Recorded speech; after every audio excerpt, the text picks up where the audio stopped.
बिस्मिल्लाहिर्रहमानिर्रहीम। अस्सलाम वालेकुम। मैं हूं डॉक्टर शाज़मीना और आप देख रहे हैं मेरा यूट्यूब चैनल। जैसे कि आप जानते हैं कि मैं अपनी वीडियोस में आपके साथ शेयर करती हूं डिफरेंट हेल्थ टिप्स। साथ ही हम बात करते हैं मुख्तलिफ बीमारियों के हवाले से, इनके सिम्टम से कैसे डील किया जाए और इस सिलसिले में होम्योपैथी हमारी क्या मदद कर सकती है। आज की वीडियो में हम बहुत ही अहम टॉपिक के ऊपर बात करने जा रहे हैं जो कि है डेंगू फीवर। जैसे कि आप सब जानते हैं कि इन दिनों में दोबारा से डेंगू वायरस के काफी केसेस देखने को मिल रहे हैं, स्पेशली पाकिस्तान के अंदर। जैसे कि हमारे मेन सिटीज हो गए इस्लामाबाद, रावलपिंडी, तो यहाँ पे इन सिटीज के अंदर ज्यादा केसेस रिकॉर्ड किए जाते हैं डेंगू फीवर के हवाले से। तो आज की वीडियो में हम इसके ऊपर डिटेल से बात करेंगे। मैं आपको इसकी अलामात के हवाले से आगाह करूंगी। इसके अलावा मैं आपको बताऊंगी कुछ ऐसी होम्योपैथिक मेडिसिन जो कि आप प्रिवेंशन के तौर पे ले सकते हैं ताकि आप डेंगू फीवर से बच सकें। और इसके अलावा अगर आपको डेंगू फीवर का मसला हो गया तो उस दौरान आपने कौन सी होम्योपैथिक मेडिसिन इस्तेमाल करनी है जो कि आपके सिम्टम्स को रिलीव करे। तो आज की वीडियो आपके लिए बहुत ही इन्फॉर्मेटिव होने वाली है, वीडियो को एंड तक देखिएगा। लेकिन यहाँ पर वीडियो को शुरू करने से पहले अगर आप मेरे चैनल पर नए हैं और पहली बार मेरी वीडियो को देख रहे हैं तो मेरे चैनल को सब्सक्राइब करके बेल आइकन को प्रेस कर दें ताकि मैं जब भी कोई न्यू वीडियो पोस्ट करूं तो सबसे पहले उसका नोटिफिकेशन आपको मिले। तो चलिए जी वीडियो को शुरू करते हैं।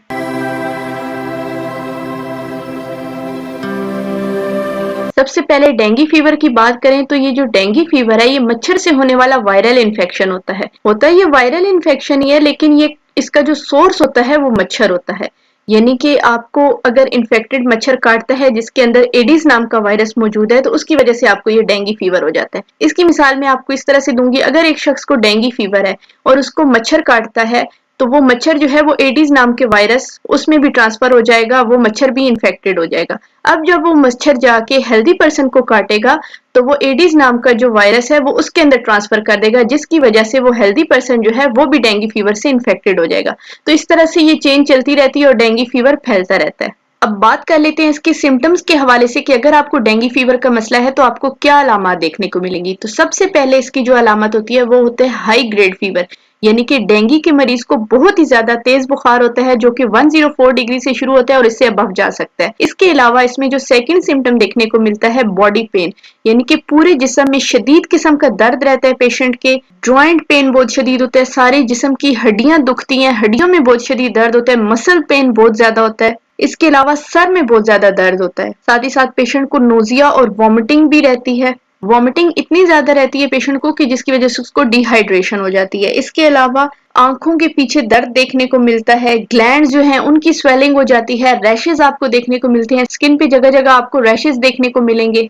इसके अलावा जब आप डॉक्टर के पास जाएंगे और अपना ब्लड टेस्ट करवाएंगे तो उसके अंदर आपको अपने प्लेटलेट्स काउंट जो है वो गिरते हुए लिखेंगे, यानी कि प्लेटलेट्स काउंट इसके अंदर बहुत ज्यादा कम हो जाता है। अब यहाँ पर बहुत सारे लोग कंफ्यूज हो जाते हैं कि उनको डेंगू फीवर है या नॉर्मल फ्लू है, क्योंकि इसके बहुत सारे सिम्टम्स जो है वो नॉर्मल फ्लू के साथ मिलते जुलते हैं। तो उसके लिए आप क्या करें, अगर आपको 3 दिन से ज्यादा बुखार रहता है और शदीद किस्म का जिस्म में दर्द है, इसके अलावा आपके इलाके में अगर डेंगू फीवर के केसेस भी बढ़ रहे हैं तो आप जाके अपना ब्लड टेस्ट करवाएं। अगर आपका प्लेटलेट्स काउंट जो है वो नॉर्मल आता है तो इसका मतलब है कि आपको नॉर्मल फ्लू है, लेकिन अगर आपका प्लेटलेट्स काउंट कम आया है तो हो सकता है कि आपको डेंगू फीवर हो। इसकी एश्योरेंस के लिए आप मजीद एक डेंगू फीवर का टेस्ट होता है वो करवा सकते हैं। अगर वो टेस्ट पॉजिटिव आए तो इट्स मीन कि आपको डेंगू फीवर है। अब बाज केसेस के अंदर तो ये डेंगू फीवर जो होता है जिनकी इम्यूनिटी थोड़ी स्ट्रांग होती है 1 to 2 वीक्स के अंदर उनका ये फीवर ठीक हो जाता है। बाज केसेस के अंदर ये इस कदर सिवियरिटी कॉज कर देता है कि आपके लिए लाइफ थ्रेटनिंग भी साबित हो सकता है। और जब ये बहुत ज्यादा सीवियर हो जाता है तो इसको हम कहते हैं डेंगू हेमरेजिक फीवर। इसके अंदर क्या होता है कि आपकी जो ब्लड वेसल्स हैं वो डैमेज हो जाती हैं, उनमें से ब्लड की लीकेज स्टार्ट हो जाती है, हेमरेज होना शुरू हो जाता है आपको। इसके अलावा आपके जो प्लेटलेट्स हैं वो बहुत ज्यादा ड्रॉप हो जाते हैं, इंटरनल ब्लीडिंग आपको स्टार्ट हो जाती है, मसूड़ों में से, नाक में से आपके खून आना शुरू हो जाता है, मैदे में आपको शदीद किस्म का दर्द होता है। इसके अलावा आपको वॉमिटिंग बहुत ज्यादा होती है, आपको सांस लेने में बहुत ज्यादा तकलीफ होती है, रेस्टलेसनेस पेशेंट को बहुत ज्यादा होती है। इसके अलावा स्टूल और यूरिन के अंदर भी ब्लड देखने को मिलता है। तो जब आपके इस तरह के सिम्टम्स बनने लग पड़ते हैं तो ये बहुत ज्यादा लाइफ थ्रेटनिंग होते हैं। इसके अंदर बहुत से पेशेंट फिर शॉक में चले जाते हैं, कोमा में चले जाते हैं और इवन के पेशेंट्स की डेथ भी देखने को मिलती है। अगर आपके इलाके में डेंगू फीवर फैला हुआ है तो सबसे पहले तो आप प्रिवेंटिव मेजरमेंट्स करें ताकि आप तक वो ना आ सके। लेकिन अगर फिर भी आपको इनमें से कोई भी सिम्टम देखने को मिलते हैं, आपको फीवर होता है, बॉडी पेन देखने को मिलता है, तो आप फौरन से जाके अपने टेस्ट करवाएं ताकि अगर आपको डेंगू फीवर का मसला है तो आपको जल्द अज जल्द उसका पता चल सके और आप अपना ट्रीटमेंट स्टार्ट करवा सकें। तो ये तो इसकी अलामात के हवाले से बात होगी। अब बात कर लेते हैं होम्योपैथिक मेडिसिन के हवाले से। तो यहाँ पे सबसे पहले मैं आपको जो होम्योपैथिक मेडिसिन बताने जा रही हूँ वो आप एज अ प्रिवेंटिव मेडिसिन के तौर पे ले सकते हैं। यानी कि अगर आपके इलाके में आपके इर्द गिर्द डेंगू फीवर फैला हुआ है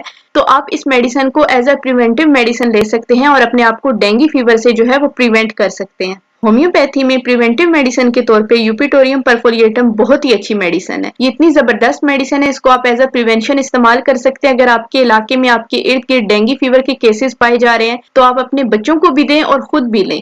बच्चों में जब आप ये मेडिसिन देंगे तो आपने यूपिटोरियम को 30 की पोटेंसी में लेना है।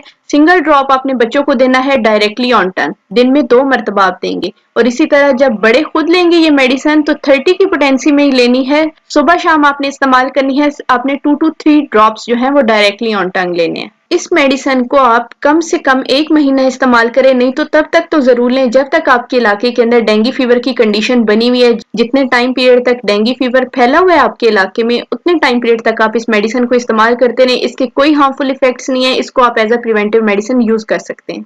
तो ये तो होगी प्रिवेंशन के हवाले से बात। अब बात करते हैं अगर आपको डेंगू फीवर हो गया है तो उसके अंदर आपने क्या होम्योपैथिक मेडिसिन इस्तेमाल करनी है। तो सबसे पहले अगर आपको डेंगू फीवर पॉजिटिव आया तो मैं आपको यही सजेस्ट करूंगी आप अपने आप को हॉस्पिटलाइज करवाएं, क्योंकि हॉस्पिटल के अंदर बहुत ही सहूलियात मौजूद होती हैं। वहां पे आपकी फ्लूइड मैनेजमेंट अच्छे से की जाती है, चाहे वो आपको आईवी इन्फ्यूजन दे के किए जाए ड्रिप्स की फॉर्म में या आपको ओरली फ्लूइड्स दे के किया जाए। तो वहां पे आपकी एक तो फ्लूइड मैनेजमेंट बहुत अच्छी होती है और आपने खुद से भी कोशिश करनी है कि फ्लूइड ज्यादा से ज्यादा लेने, पानी का इंटेक ज्यादा से ज्यादा करना है, जूसेस आप ज्यादा से ज्यादा लें, खुद भी लें और बच्चों को भी दें अगर उनमें भी डेंगू फीवर हुआ है। इसके अलावा हॉस्पिटलाइज होने के ये फायदे हैं कि वहां पे आपकी प्रॉपर ब्लड स्क्रीनिंग होती रहती है, जिससे आपका पता चलता रहता है कि आपका प्लेटलेट्स काउंट मजीद तो नहीं ड्रॉप हो रहा या किस हद तक जा रहा है। क्योंकि एक ऐसी कंडीशन भी आती है, ये इतना सीवियर हो जाता है जैसे कि मैंने आपको पहले भी बताया, ये लाइफ थ्रेटनिंग भी साबित हो सकता है। तो मैं आपको यही सजेस्ट करूंगी आप अपने आप को हॉस्पिटलाइज करें।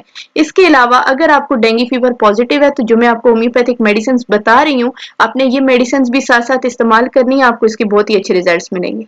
अगर आपको डेंगू फीवर पॉजिटिव आ गया है तो आपने सबसे पहले जो मेडिसिन लेनी है यूपिटोरियम। एक तो आपने इसको प्रिवेंशन के तौर पे इस्तेमाल करना है और दूसरा अगर आपको डेंगू फीवर हो जाता है तो ये उसके अंदर भी बहुत ही अच्छा काम करती है। यूपिटोरियम को आपने 30 पोटेंसी में इस्तेमाल करना है। 2 to 3 ड्रॉप्स आपने डायरेक्टली ऑन टंग लेने हैं सुबह दोपहर शाम। ये आपको हाई ग्रेड फीवर के अंदर बहुत ही अच्छी रिजल्ट देगी। इसके अलावा अगर आपको हाई ग्रेड फीवर के साथ हेडेक बहुत सीवियर है तो ये उसके अंदर आपके लिए बहुत ही अच्छी है। नेक्स्ट मेडिसिन है जेल्सीमियम। जेल्सीमियम भी बहुत ही अच्छी होम्योपैथिक मेडिसिन है। अगर आपको डेंगू फीवर के साथ शदीद किस्म की कमजोरी हो गई है, बहुत ही ज्यादा आपको डलनेस महसूस हो रही है, डिजीनेस महसूस हो रही है, आप यही चाहते हैं कि आप बिल्कुल आराम करते रहें, बिल्कुल पेशेंट उठ के चल भी नहीं सकता, बहुत ज्यादा अपने आप को वीक महसूस करता है, थकावट महसूस करता है, तो उसके लिए बहुत ही अच्छी मेडिसिन है जेल्सीमियम। इसके अलावा अगर बॉडी पेन बहुत ज्यादा है तो आपने जेल्सीमियम को 30 की पोटेंसी में इस्तेमाल करना है। 2 to 3 ड्रॉप सुबह दोपहर शाम आपने लेने हैं डायरेक्टली ऑन टंग। इसके अलावा नेक्स्ट मेडिसिन अगर आपको डेंगू फीवर के साथ शदीद किस्म का बॉडी पेन है, बहुत ही ज्यादा आपकी हड्डियों के अंदर दुखन हो रही है, हड्डियों में दर्द है,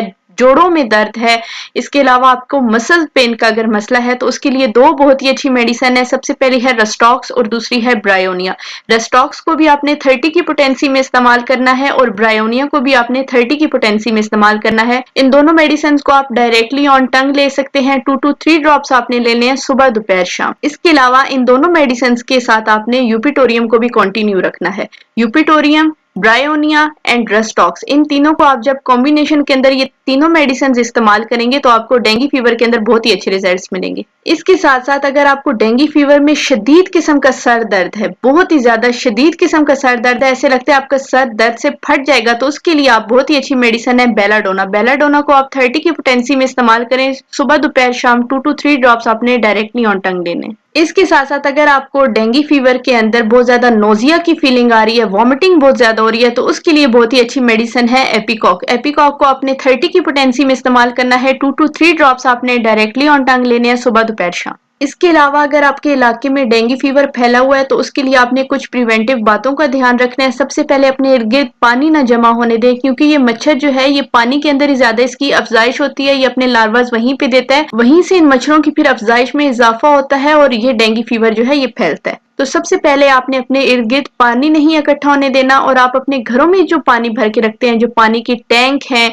बहुत से लोग बकेट्स के अंदर पानी स्टोर करके रखते हैं, तो उनको आपने कवर करके रखना है। इसके अलावा आपने अपने आप को कवर करके रखना है, फुल स्लीव्स वाले कपड़े इस्तेमाल करें ताकि आपका जो एक्सपोजर है वो मच्छर से कम हो। इसके अलावा कोई अच्छा सा मॉस्किटो रिपेलेंट यूज करें, खासतौर पे बच्चों को लगाकर भेजें। अगर वो बाहर जा रहे हैं, घर से बाहर निकल रहे हैं, ग्राउंड में खेलने के लिए जा रहे हैं, तो उनको मॉस्किटो रिपेलेंट जरूर लगाएं। इसके अलावा रात को सोने के लिए आप मॉस्किटो नेट का इस्तेमाल करें। जो मैंने आपको प्रिवेंटिव मेडिसिन बताई है यूपिटोरियम, उसका इस्तेमाल करते रहे अगर आपके इलाके में डेंगू की केसेस फैल रहे हैं। इन सारी चीजों का जब आप ख्याल रखेंगे तो आप डेंगू फीवर से महफूज रहेंगे। तो मेरी आज की वीडियो यहीं तक थी। उम्मीद करती हूँ आपको आज की वीडियो पसंद आई होगी। अगर वीडियो पसंद आई हो तो कमेंट सेक्शन में अपनी राय का इजहार जरूर करें। साथ ही साथ मेरे चैनल को सब्सक्राइब करके बेल आइकन को प्रेस कर दें ताकि मैं जब भी कोई न्यू वीडियो पोस्ट करूं तो सबसे पहले उसका नोटिफिकेशन आपको मिले।